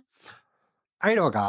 ချုပ်ပြီးကျွန်တော်တို့ပြန်ပြောမယ်ဆိုလို့ရှိရင်အလှမယ်တွေဒီပုံမှန်ချီနေမှာဆိုလို့ရှိရင်တုံးချခံထိန်းချုပ်ခံဖြစ်ချင်မှာဖြစ်မယ်ဒါပေမဲ့စာချုပ်စာတမ်းရှိနေခဲ့မယ်ဆိုလို့ရှိရင်ဒါမှမဟုတ်လူသူသိမထားတဲ့ပေးယူတစ်ခုခုရှိနေခဲ့မယ်ဆိုလို့ရှိရင်เนาะအတုံးချခံထိန်းချုပ်ခံဖြစ်နေမှာပါပဲအခုဆိုလို့ရှိရင်ပေါ့နော်ကျွန်တော်တို့မြန်မာနိုင်ငံပေါ့နော်2019ချိန်နေတုန်းကပြန်ရှင်ခဲ့မယ်ဆိုလို့ရှိရင်2019တုန်းကရွှေရင်စီပြောခဲ့တာဒီရခိုင်ကိစ္စတစ်ခုပဲပြောခဲ့တာဒါပေမဲ့2021နောက်ပိုင်းမှာပေါ့နော်ရခိုင်ပြည်တစ်ခုတည်းတင်မကတော့ပဲနဲ့တနိုင်ငံလုံးဒုက္ခရောက်နေတဲ့အခြေအနေအရှိအနောက်တောင်မြောက်အပြင်မြန်မာပြည်အလဲပိုင်းမှာပါတိုက်ခိုက်မှုတွေမသိမြတ်မှုတွေကပုံစံမျိုးစုံနီးမျိုးစုံနဲ့ဖြစ်ပျက်နေတာစက်ကောင်စီနဲ့လူတချို့ကပြောမယ်ဆိုလို့ရှိရင်ဒါဒီပြည်တွင်းစစ်ဖြစ်နေတဲ့အနေအထားနဲ့အတူတူပဲမဟုတ်ဘူးလားဆိုပြီးတော့မှပြောကြမှာပေါ့ကွာဒါပေမဲ့ပြည်တွင်းစစ်ဖြစ်ရတဲ့အကြောင်းရင်းကတကယ်တရားခံကမင်းအွန်လိုင်းနဲ့စစ်တပ်ကြောင့်မဟုတ်ဘူးလားကျွန်တော်တို့ဘက်ကပြန်ပြီးထောက်ပြရမှာမင်းအွန်လိုင်းနဲ့စစ်ကောင်စီကိုထောက်ခံအားပေးနေကြတဲ့လူတွေကြောင့်သာပြည်တွင်းစစ်ကအဒွန်းရှည်နေတာရောမဟုတ်ဘူးလားပြည်တွင်းစစ်ကြောင့်ကလေးတငယ်တွေအသက်ဆုံးရှုံးနေရတယ်ဆိုပြီးတော့မှပြောတာကတကယ်တမ်းကလေနားလဲပြီးပါရိုက်လိုက်တာ ਨੇ အတူတူပဲစစ်ဘေးဒဏ်ကြောင့်မို့လို့ဒီစစ်ကောင်စီရဲ့တိုက်ခိုက်မှုဒဏ်ကြောင့်မို့လို့ဒုက္ခရောက်အသက်ဆုံးရှုံးနေရတဲ့သူတွေရဲ့ဒုက္ခကိုဖော့ပြီးပြောလိုက်တာ ਨੇ အတူတူပဲလို့ကျွန်တော်ကတော့မြင်တယ်ပေါ့နော်ပြည်တွင်းစစ်ကြောင့်အသက်ဆုံးရှုံးနေဆိုတာကနှစ်ဦးနှစ်ဖက်လက်ရည်တူတိုက်ခိုက်ကြတဲ့အခြေအနေမျိုးမှာအသက်ဆုံးရှုံးရတာနော်အခုကြည့်လိုက်ကွာဖြစ်ပျက်သမျှဒီလူအစုလိုက်အပြုံလိုက်အသက်ဆုံးရှုံးတဲ့ကိစ္စတွေတိုင်းမှာနော်ပစီကြီးလေချောင်းတိုက်ခိုက်မှုကစလို့အခုနောက်ဆုံးဖြစ်ပျက်ခဲ့တဲ့ဒီကန့်ဘလူးမှာဖြစ်ပျက်ခဲ့တဲ့လေချောင်းတိုက်ခိုက်မှုအထိဒါတွေအကုန်လုံးဒီမင်းအွန်လိုင်းနဲ့စစ်တပ်ဘက်ကပြည်သူတွေကိုတစ်ဖက်သက်တိုက်ခိုက်မှုတွေကြောင့်မလို့ထိုးစစ်ဆင်မှုတွေလုပ်ခဲ့လို့လူတွေအသက်ဆုံးရှုံးရတာဒီကြားထဲမှာကွာစစ်ဘေးရှောင်ဒုက္ခတွေစခန်းတွေဖုံးကြီးကျောင်းတွေကိုဘုံကျဲတိုက်ခိုက်လို့လူတွေသက်ဆုံးရှုံးရတာထိခိုက်ဆုံးရှုံးရတာတွေအများကြီးရှိသေးတယ်ရှင်းပြောရမယ်ဆိုလို့ရှိရင်ကွာနိုင်ငံတကာစာမျက်နှာမှာစစ်ကောင်စီကိုပစားပေးနေတဲ့လူတွေကဘယ်သူတွေရှိလို့လဲထိုင်းတို့တရုတ်တို့ရုရှားတို့ဆိုတာသူ့စီးပွားရေးအရသာဆက်ဆံနေတာအာဆီယံနိုင်ငံတွေကလည်းထိုနည်းတူစွာပါပဲကျွန်တော်တို့ရှင်းပြောရမယ်ဆိုလို့ရှိရင်ဒီတန်တမန်နီးအရသာသူတို့ကငင်းချမ်းရေးပါညာဆိုပြီးတော့မှပြောနေကြတာဟိုတလောတုန်းက Justice for Myanmar ကထုတ်သွားတဲ့စီရင်ခံစာထဲမှာဆိုလို့ရှိရင်ဒီအာဆီယံနိုင်ငံတွင်းကကုမ္ပဏီကြီးတွေကသူတို့နဲ့စီးပွားရေးအရဘယ်လိုမျိုးပတ်သက်မှုတွေရှိနေတယ်ဆိုတာရေးထားတာတွေအများကြီးရှိတယ်ပေါ့နော်ရုရှားဆိုတာကွာသူ့ကိုဘယ်သူမှဖတ်မလုပ်လို့မင်းအွန်လိုင်းနဲ့စစ်တပ်ကိုသူကလေးပေးဆက်ဆံနေတာဒါတောင်မှမင်းအွန်လိုင်းရုရှားသွားခဲ့တော့မှသူ့ကိုဘယ်နေရာဘယ်အတန်းစားမှာထားခဲ့လာလဲမှတ်မိကြတယ်မဟုတ်လားပြန်တွေးကြည့်လीနော်အဲ့တော့ကွာမင်းအွန်လိုင်းအပါဝင်စစ်ကောင်စီအနေနဲ့နိုင်ငံတကာစာမျက်နှာမှာလူဝင်ဆန့်အောင်ပေါ့နော်သူ့အပေါ်နိုင်ငံတကာရဲ့သဘောထားအမြင်ပျော့ပြောင်းလာအောင်လုပ်ရမယ့်တာဝန်ကသူတို့မှာရှိနေတာပေါ့နော်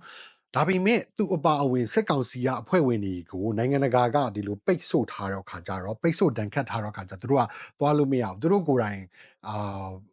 lobby လုပ်လို့မရဘူးဝါဒဖြန့်လို့မရဘူးပေါ့နော်သူ့အနေနဲ့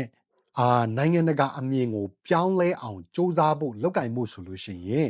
နိုင်ငံတကာကိုတွားလို့လာလို့ရနေတဲ့လူတွေစီကနေမှတဆင်လှုပ်လို့ရမယ်အဲ့လိုလူတွေကဘယ်သူတွေလဲတချို့ပညာတတ်လူတွေကိုသူတို့ပတ်စံပေးထားတာတွေရှိလိမ့်မယ်ကွာเนาะအဲ့ဒီလူတွေအပြင်ပေါ့เนาะခုကျွန်တော်တို့ပြောနေတဲ့အလှမယ်တွေအလှမောင်တွေဟုတ်လားဒီလိုမျိုးလူတွေကနေတဆင်လေသူတို့ကလှုပ်လို့ရမယ်ပြီးရင်အားကစားသမားတွေတဆင်ကနေလဲသူတို့တွေလှုပ်လို့ရမယ်အားကစားကကွာလူအား မပေးတာမဟုတ်ပြီမဲ့စကားပြောဆိုခွင့်visibility ဘိုင်းမှာကြတော့အမြင်သာထင်သာဖြစ်မှုဘိုင်းမှာကြတော့ဒီအလှမယ်တွေအလှမောင်တွေကပိုကောင်းတယ်ကွာအဲ့ဒီတော့ကသူတို့ရဲ့ဝါဒဖြန့်ရန်တရားအတွက်အလှမယ်တွေအလှမောင်တွေကိုသုံးဖို့ကပိုစင်ပြေရလို့ပြောလို့ရတာပေါ့နော်ဝါဒဖြန့်လှုပ်ဆောင်မှုဆိုတာကအခုချက်ချင်းရေရင်းတူအခုချက်ချင်းရေကြီးတောက်လို့ရတဲ့အဖြစ်ပြက်မျိုးတော့မဟုတ်ဘူးကွာအချိန်ကာလယူပြီးတော့မှလောက်ရတဲ့လောက်ရက်တွေအခုလိုမျိုးဝါဒဖြန့်ကိစ္စတွေကအခုမှဖြစ်ပျက်နေရတော့လည်းမဟုတ်ဘူး1980 1990 2000 2010ခုနှစ်တွေတုန်းကလည်းလောက်ခဲ့ပြီးသားဖြစ်ခဲ့ပြီးသားအကွက်တွေချိန်နေပြီပေါ့နော်အဲ့ဒီတုန်းကစစ်ကောင်စီရဲ့ဝါဒဖြန့်ရန်တရားတွေကအောင်မြင်လွန်းလို့နော်ဘိုလောင်းတို့စစ်ဆေးတို့စစ်အင်ဂျင်နီယာတို့တက်ချင်တဲ့လူတွေတပုံကြီးဖြစ်ခဲ့တာကျွန်တော်တို့ရဲ့အသိမိတ်ဆွေတငယ်ချင်းတွေဒါမကသူတို့ရဲ့မိဘဆွေမျိုးတွေကအထိသူတို့သားသမီးတွေကိုနင်တို့တွေဘိုလောင်းတက်စစ်ဆေးတက်စစ်တပ်ကတူတက်ဆိုပြီးတော့မှလိုလားပို့ခဲ့ကြတာမဟုတ်ဘူးလားအဲ့ဒါတွေကိုကြည့်မယ်ဆိုလို့ရှိရင်ဒါဒီ80 90 2000ခုနှစ်တွေတုန်းကဝါဒဖြင့်ရန်ရားတွေရဲ့အောင်မြင်မှုကြောင့်ဆိုတာကျွန်တော်တို့ပြောလို့ရတာပေါ့နော်အခု2025ပေါ့နော်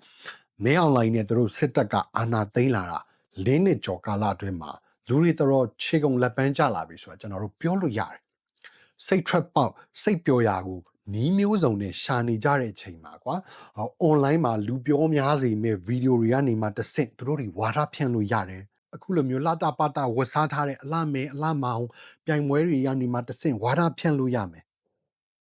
ဒီအလှမဲတွေအလှမောင်တွေဆိုတာကအမြင်မှာကြွကြွရွနဲ့တက်တာလို့ကျွန်တော်တို့ထင်ရတယ်ပေါ့ကွာကြည့်ရတဲ့လူတွေအနေနဲ့ကြတော့ဒီအချောအလှလေးတွေကိုမျက်စိပတာဓာဖြစ်လို့ဆိုပြီးတော့မှအားပေးကြတာတွေရှိမယ်နိုင်ငံဇွဲနဲ့ဆိုပြီးတော့မှအားပေးကြတာတွေလည်းရှိမယ်ကိုယ်နိုင်ငံကအလှမဲတွေအလှမောင်တွေဒီဒါအတော်ဆုံးအလှဆုံးဆိုပြီးတော့မှတစ်ဖက်ပိတ်အားပေးကြတဲ့သူတွေကရှိမှာပဲပေါ့နော်အာနာသိန်းခံထားရလို့ဗတ်ပေါင်းစုံကချွတ်ချုံကြနေတဲ့တိုင်းပြည်ကိုစားပြုပြီးတော့မှနိုင်ငံတကာစင်မြင့်ပေါ်မှာဝင်ပြိုင်ကြမယ်ဆိုရင်တပိုင်းတစ advocacy ပေါ့နော်သူများပြောခိုင်းတဲ့ PR အခြေအနေမျိုးတွေကိုလာပြောလို့ရှိရင်တော့ကိုယ့်အချက်ကိုခွဲတာပဲရှိမှာလို့ပဲပြောရမှာပဲပေါ့နော်အခု Miss World ပြိုင်ပွဲရကြတော့ကွာရှင်းပြောမယ်ဆိုလို့ရှိရင် Miss Grand တို့ Miss Universe တို့ ਨੇ ရှင်လို့ရှိရင်စီးပွားရေးပိုင်းကိုအရန်ဦးစားပေးတာမျိုးမရှိဘူးသူ့ရဲ့ဆောင်ပုဒ်က beauty with a purpose ဆိုတော့ခါကြတော့ तू ကလူမှုရေးရာ soft power ကိုပို့ပြီးတော့မှအလေးပေးတယ်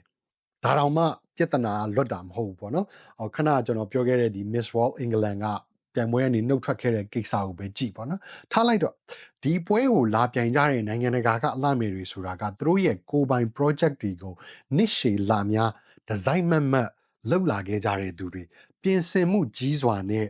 လာကြတဲ့သူတွေပေါ့နော်ပြိုင်ပွဲမဝင်ခင်ကာလလေးမှာဖုတ်ပူမီးတိုက် project လေးထထောင်ပြီးတော့မှဟန်ပြထလုပ်ပြီးတော့မှလာကြတဲ့သူတွေမဟုတ်ဘူးရှိရင်လည်းရှိမှာပေါ့ကွာနော်အဲ့လိုမျိုးလုပ်ပြီးတော့လာတဲ့သူတွေကလည်းမေဂဘာစုကိုရမယ်လို့ထင်လို့လားပေါ့နော်ခီရှာခင်တယောက် Miss World မြန်မာပြိုင်ပွဲကာလအခြေအနေတုန်းကသူဘယ်လိုမျိုးပြိုင်ခဲ့လဲကျွန်တော်မသိဘူးစိတ်လည်းမဝင်စားဘူးเนาะအဲ့တော့ तू ဘာ project တွေလုပ်ခဲ့လဲကျွန်တော်ဘာမှမသိဘူးเนาะतू အသက်18နှစ်ဆိုတော့ခါကြတော့ तू လုပ်နေတဲ့ project ကရောဘလောက်ကြာပြီလဲဘလောက်ကြာခဲ့ပြီလဲနောက်ပိုင်းမှာရော तू အဲ့ project ကိုဘလောက်ကြာအောင်ဆက်လုပ်မှာလဲသူဒီကလေးငယ်တွေရဲ့ပညာရေးနဲ့ပတ်သက်ပြီးလုပ်ပေးချင်တယ်ဆိုပြီးမှသူပြောခဲ့တယ်လို့ကျွန်တော်ထင်တယ်ပေါ့နော်။ရည်ရွယ်ချက်လေးကကောင်းပါတယ်။ဒါပေမဲ့လည်း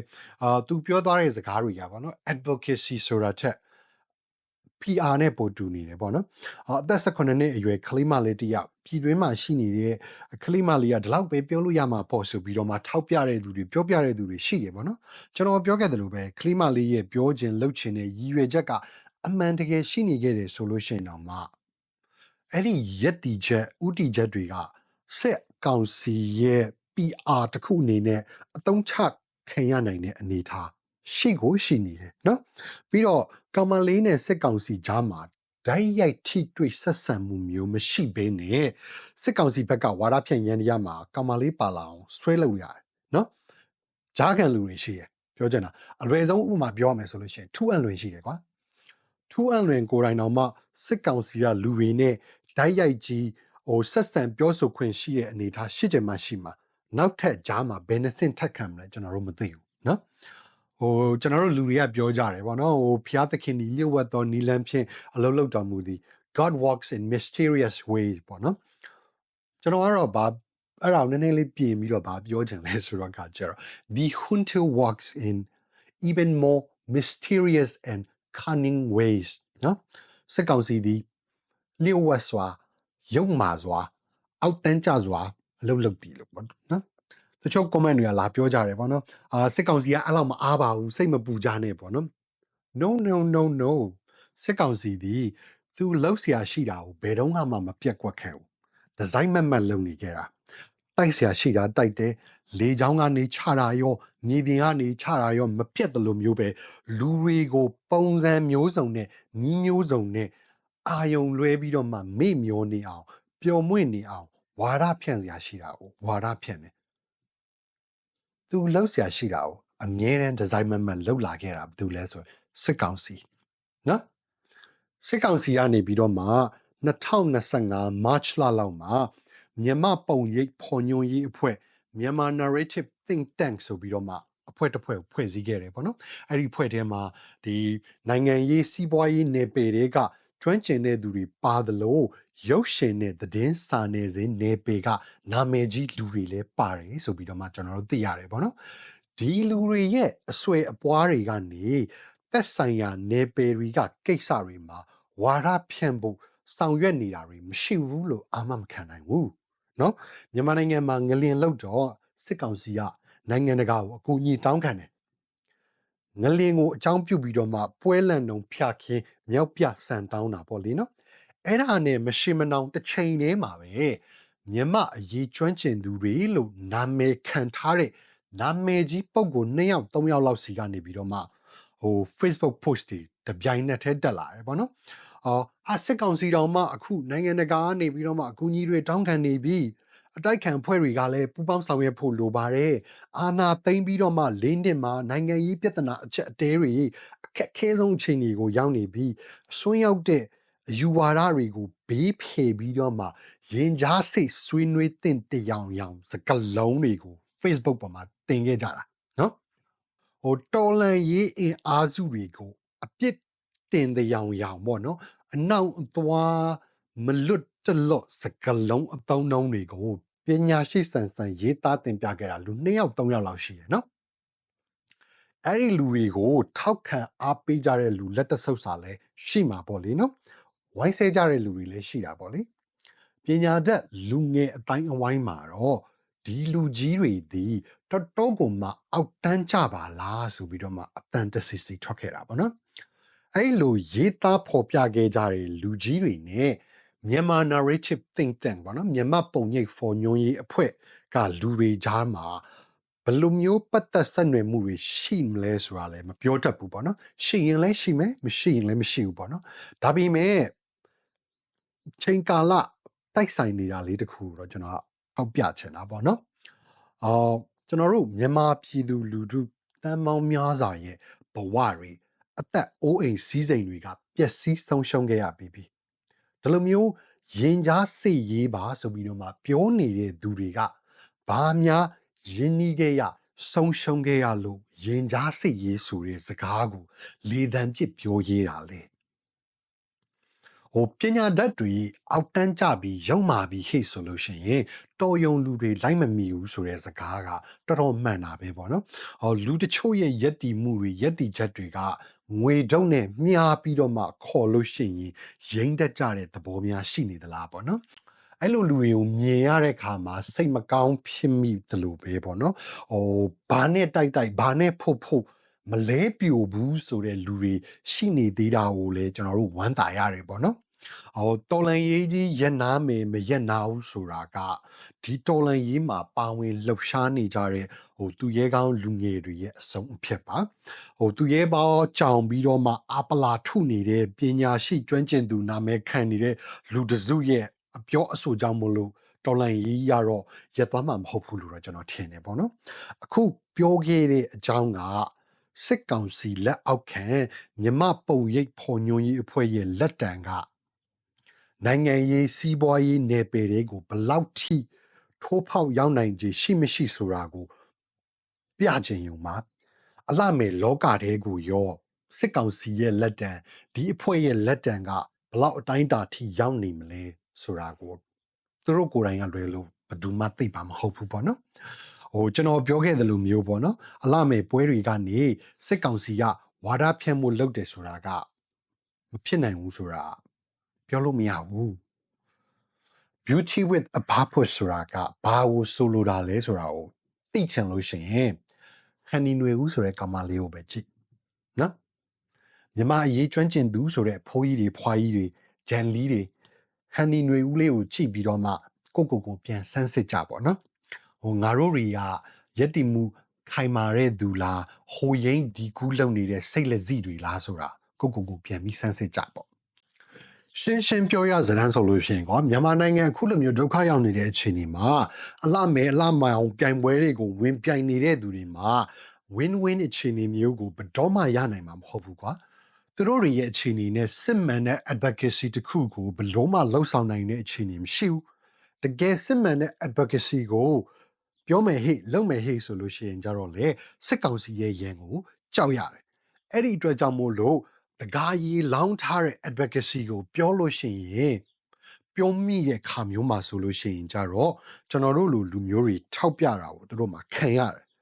အဲ့လိုမျိုးမဟုတ်လို့ပေါ့နော် advocacy မလုပ်ချင်ဘူးဆိုလို့ရှိရင်ကျမပျော်လို့ဒီပြိုင်ပွဲကိုလာပြိုင်တာပါဟေ့ဆိုပြီးပြောလို့ရှိရင်ကြတော့အလှမဲ့ပွဲတွေအလှမောင်ပွဲတွေကိုအပေးတဲ့သူတွေရဲ့ကဲ့ရဲ့ပြစ်တင်ခြင်းကိုခံရမယ်အဲ့တော့သူတို့မှာဘလို့ပဲပြောကျွန်တော်တို့နှစ်ဖက်မှာရှိနေတဲ့လူတွေကိုဘလို့မှစိတ်ကျေနပ်မှုပေးနိုင်မယ့်အခြေအနေမှာမရှိဘူး win-win situation မဟုတ်ဘူး win-lose တော့မဟုတ်တချို့အခြေအနေမှာဆိုလို့ရှိရင် lose ဆိုတဲ့အခြေအနေမျိုးကြီးဖြစ်နေမှာခဏပြောခဲ့တဲ့စကားကိုပဲကျွန်တော်ပြန်ထပ်ပြီးပြောမယ်ပေါ့နော် The hunter walks in even more mysterious in cunning ways ပေါ့နော်ကျွန်တော်တို့ဝါဒဖြန့်ရန်ရမှာအလှမောင်ပွဲတွေကိုမသုံးပါဘူးလို့ကျွန်တော်တို့ဘယ်တော့မှအာမမခံနိုင်ဘူးခီးစာခင်အပါအဝင်မြန်မာကိုစားပြုကြမဲ့အလှမယ်တွေအလှမောင်တွေကိုပြောချင်တာကခင်ဗျားတို့တွေဒီခင်ဗျားတို့ကိုယ်တိုင်တော့မှမသိလိုက်ရပဲစစ်ကောင်စီရဲ့ဝါဒဖြန့်ရန်ရအတွက်အသုံးချခံတွေဖြစ်နေနိုင်တဲ့အနေအထားမှာရှိနေပါတယ်ဒါကိုမြင်စေချင်ပါတယ်ခင်ဗျားတို့ရဲ့စိတ်စေတနာမှန်ကန်ခဲ့သည့်တိုင်အောင်အဲ့ဒီစိတ်စေတနာအရင်ခံကိုစစ်ကောင်စီဘက်ကအခွင့်ကောင်းယူပြီးတော့မှအသုံးချသွားတာမျိုးဖြစ်နေနိုင်ပါတယ်ခီစာခင်ကပြောတယ်ပေါ့နော်သူကကျမဒီចောင်းသားတွေကចောင်းသားတစ်ယောက်ဖြစ်ပါတယ်ပေါ့နော်မြမလိုပဲចောင်းနေအရွယ်မှာចောင်းမနေရတဲ့ចောင်းသားတွေအများကြီးရှိနေသေးတယ်ဆိုတာကိုလည်းသိမြင်စေချင်ပါတယ်ထူးချွန်ထက်မြက်တဲ့လူငယ်တွေចောင်းဆက်မတက်ရတာတွေတက်ခွင့်မရတာတွေအများကြီးရှိနေပါသေးတယ်ကလေးငယ်တွေចောင်းနေအရွယ်တွေအသက်ဆုံးရှုံးနေရတာတွေကိုခီစာခင်သိတယ်လို့ကျွန်တော်တို့လည်းသိပါတယ်ပြည်သူတွေလည်းသိပါတယ်တကယ့်တရားခံအစ်စ်ကဘာလို့လဲဆိုတာကိုအားလုံးကလည်းသိပါတယ်ကလေးငယ်တွေအပါဝင်ပြည်သူလူထုတွေအသက်ဆုံးရှုံးနေရတာဟာပြည်တွင်းစစ်ကြောင့်မဟုတ်ပါဘူးမင်းအွန်လိုင်းအပါဝင်စစ်ကောင်စီရဲ့တစ်ဖက်သက်ထိုးစစ်ဆင်တိုက်ခိုက်မှုတွေကြောင့်သာဖြစ်ပါတယ်ဒီတော့ကဒီကလေးငယ်တွေចောင်းသားတွေအတွက်ရက်တီပြီးတော့မှသူတို့ကိုစားပြုမယ်ဆိုလို့ရှိရင်မှန်ကန်တိကျတဲ့စကားကိုပြောမှရပါမယ်။တကားကြီးလောင်းထားတဲ့အမှန်တဝက်အမှားတဝက်စကားမျိုးကိုနောင်များမှာရှောင်ရှားနိုင်ပါစေလို့ဒီနေရာကနေတိုက်တွန်းချင်ပါတယ်။ကျွန်တော်ဟာပြည်သူတွေကပြည်သူတယောက်ဖြစ်ပါတယ်။အဲ့ဒီအတွက်ကြောင့်မို့လို့စစ်ကောင်စီရဲ့တစ်ဖက်သက်ဘုံကျဲတိုက်ခိုက်မှုတွေနဲ့ထိုးစစ်ဆင်မှုတွေကြောင့်မလို့အသက်ဆုံးရှုံးခဲ့ရတဲ့ကလေးငယ်တွေရဲ့အဖြစ်ပြက်တွေတက်ကြီးရွယ်အိုတွေဟလာပြီးတော့ခါကြတော့အသက်ရှင်ကျန်ရစ်နေတဲ့ပြည်သူတွေရဲ့ဆင်းရဲဒုက္ခတွေကိုမှီးမိန်စေမဲ့စကလုံးအတုံးနှုံးမျိုးကိုလက်ခံမှာမဟုတ်ပါဘူးခင်ဗျာပြီးတော့ခါကြတော့စစ်ကောင်စီရဲ့အပြစ်ကိုမသိမသာရော့ပေါ်သွားစေမဲ့စကလုံးအတုံးအနှုံးမျိုးကိုလည်းလုံးဝလက်ခံမှာမဟုတ်ပါဘူးခင်ဗျာထိုနည်းတူစွာပဲတန်ပေါင်းများစွာသောပြည်သူများကလည်းဒါကိုလက်ခံနိုင်ကြမှာမဟုတ်ပါဘူးခင်ဗျာကျွန်တော်တို့မြန်မာပြည်သူပြည်သားတွေ အသက်ရှင်လျက်ဒုက္ခရောက်နေကြတာတွေကိုအမှန်ကိုအမှန်တိုင်းဝုန်းဝုန်းရဲရဲတင်ပြဆွေးနွေးနိုင်မှသာနိုင်ငံတကာစင်မြင့်ကိုမြန်မာကိုစားပြုပြီးသွားရောက်ရှင်ပြိုင်စေချင်ပါတယ်။ Okay ဒီကနေ့အကြောင်းအရာလေးကိုဒီလောက်နဲ့ပဲကျွန်တော်ညီကုန်းချုပ်ချင်ပါတယ်အားလုံးကိုကျေးဇူးအများကြီးတင်ပါတယ်ခင်ဗျာကျွန်တော်တို့ရဲ့ Story Base ပရိသတ်ကြီးလည်းကျမ်းမာချမ်းသာကြပါစေခင်ဗျာ